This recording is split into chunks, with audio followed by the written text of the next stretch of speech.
So I'm going to show you a very simple and elegant solution to number 3084, which is count the substring starting and ending with a given character. So we're given a string S and a character C, and we're asked to return the total number of substrings of S that start and end with C.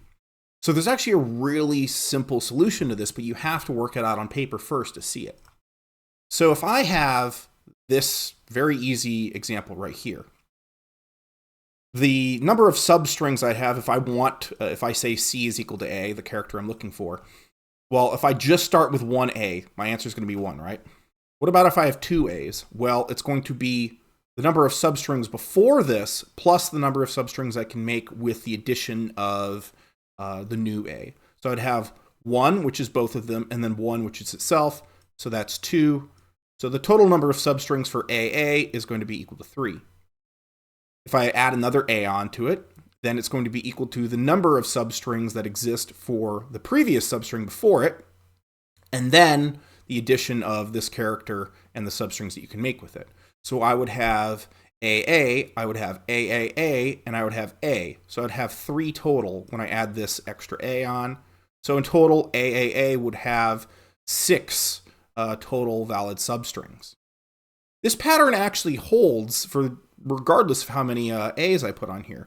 So if I have a 4th A, it would be plus 4. If I had a 5th A, it would be plus 5.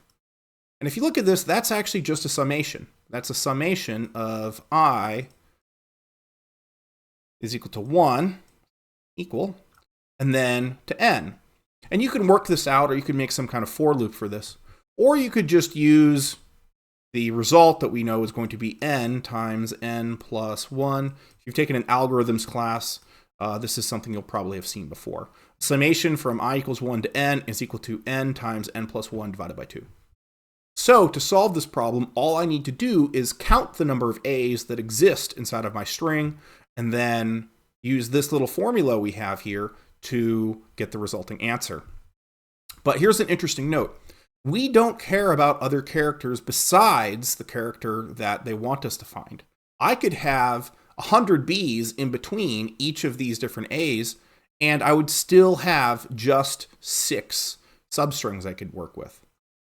So let's code this. First thing I'm going to do is count the number of C characters that exist inside of S, where C is our variable that they pass in.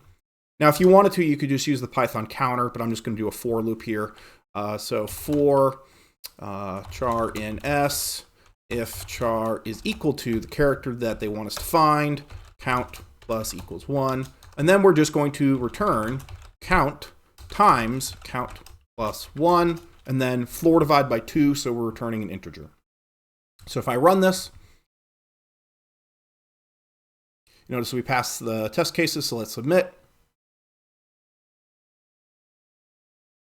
And we've solved it. This solution right here should be big O of n, and we're going to be using constant space.